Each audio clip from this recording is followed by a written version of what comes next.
পরে আয়াতে বলতেছেন কুল ইন্নামা উনযিরুকুম বিল ওয়াহয়ি ওয়া লা ইয়াসমাউস সুম্মুদ দুআ ولا يسمع الصم الدعاء إذا ما ينذرون আল্লাহ রাব্বুল আলামিন ৪৫ নম্বর আয়াতে বলেন, বলুন নবী, আমি তো কেবল ওহীর মাধ্যমে তোমাদেরকে সতর্ক করি।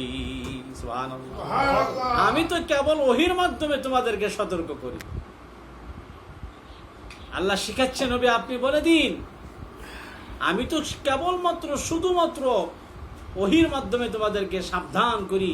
আল্লাহ তাআলার পক্ষ থেকে আমার কাছে যে ওহী নাজিল করা হয়, জিবরাইলের মাধ্যমে আল্লাহ তাআলা যা কিছু আমাকে বলতে বলেন, আমি সেভাবে তোমাদেরকে সাবধান করি, সতর্ক করি। সুবহানাল্লাহ।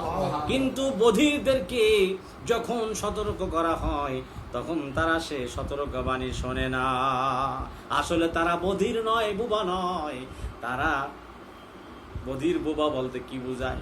কেউ কানে শোনে না, আরে কি বলে, বধির বলে, বুবা বধির। আসলে প্রকৃত তারা কানে ঠিকই শোনে, কিন্তু মানে না। নবীরা এত করে সাবধান করে, সতর্ক করেন, তারপরও তারা এই রাস্তায় কি করে না, ফিরে আসে না। এই জন্য আল্লাহ তাদেরকে বধির বলেছেন। আর নবী আপনি বলুন, আমি তো কেবল ওহীর মাধ্যমেই তোমাদেরকে সতর্ক করি, কিন্তু বধিরদেরকে যখন সতর্ক করা হয়, তখন তারা সেই সতর্ক বাণী শোনে না। আল্লাহ তাআলা কিয়ামতের দিন বলবেন, ওমান আ'রাদা আন যিকরি ফাইন্না লাহু মাঈশাতান দানকা ওয়া নাহশুরুহু ইয়াওমাল কিয়ামাতি আ'মা ক্বালা রাব্বি লিমা হাশারতানি আ'মা ওয়া ক্বাদ কুনতু বাসীরা ক্বালা কাযালিকা আতাতকা আয়াতুনা ফানাসিতাহা ওয়া কাযালিকাল ইয়াওমা তুনসা। এখানে যে বলেছে যে তাদেরকে যখন উপদেশ দেওয়া হতো, আল্লাহ তাআলা শেখাচ্ছেন নবী আপনি বলেন যে আমি ওহীর মাধ্যমে, আমার কাছে আল্লাহর পক্ষ থেকে যে ওহী করা হয়, এর মাধ্যমে আমি তোমাদেরকে সতর্ক করি, সাবধান করি। সুতরাং তোমরা শোনো না, শ্রবণ করো না, তোমরা আমল করতে চাও না। আল্লাহ তাআলা এই জন্য অন্যত্র এখানে একটা বলছে, আমার আ'রাদা আন যিকরি ফাইন্না লাহু। আল্লাহ তাআলা বলবে যে আমার জিকির থেকে, আমার তেলাওয়াত থেকে তোমরা গাফেল ছিলে। দুনিয়ার ভিতরে তোমরা কি ছিলে? গাফেল ছিলে, অলস ছিলে।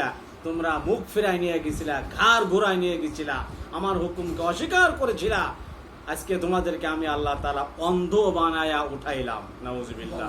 আল্লাহ তখন বলবে, যখন আমি তোমাদের, আল্লাহ তাআলা যখন বলবে আমি তোমাদেরকে আজকে অন্ধ বানাইলাম, তারা বলবে, আল্লাহ আমরা তো দুনিয়ার ভিতরে অন্ধ ছিলাম না, আমাদেরকে কেন অন্ধ বানাইলেন? আল্লাহ বলবেন, যখন তোমাদের সামনে নবীরা কোরআন খুলে খুলে কোরআনের আয়াত দিয়ে বুঝাইছে, দ্বীনের পথে আসো, ইসলামের পথে আসো, আল্লাহর পথে আসো, হ্যাঁ, ইহদিনাস সিরাতাল মুস্তাকিমের পথে আসো, তখন তোমরা আসো নাই, তখন তোমরা ঠাট্টা বিদ্রুপ করে উড়িয়ে দিয়েছো। তোমরা যেমন আমার কোরআনকে দুনিয়ায় থাকাকালীন ভুলে গেছো, অস্বীকার করছো, আমার স্মরণ থেকে গাফেল হয়ে গিয়েছিলা, আমার জিকির থেকে তোমরা মুখ ফেরাই নিয়ে গেছিলা। এই জন্য আমি আল্লাহ তাআলা এটাই বলতেছি, তোমরা যেমন আমি আল্লাহ তাআলাকে দুনিয়ায় থাকাকালীন আমাকে ভুলে গিয়েছিলা, অন্ধ অবস্থায় ছিলা। আসলে তোমরা প্রকৃত অন্ধ নাই, আসলে তোমাদের চোখ ভালো ছিল, কিন্তু আমার আয়াতকে অস্বীকার করেছিলা। এই জন্য দুনিয়ায় তোমরা যেমন অন্ধ ছিলে, কোরআন হাদিসের দিক দিয়ে, আমি আল্লাহর দিক থেকে আমি আল্লাহকে ভুলে গিয়েছিলাম, নবী রাসূলদেরকে ভুলে গিয়েছিলাম, সঠিক পথে চলো নাই, অন্ধ অবস্থায় ছিলা। আজকে আমি আল্লাহ তাআলা তোমাদেরকে অন্ধ বানাই উঠাইলাম। নাউজুবিল্লাহ।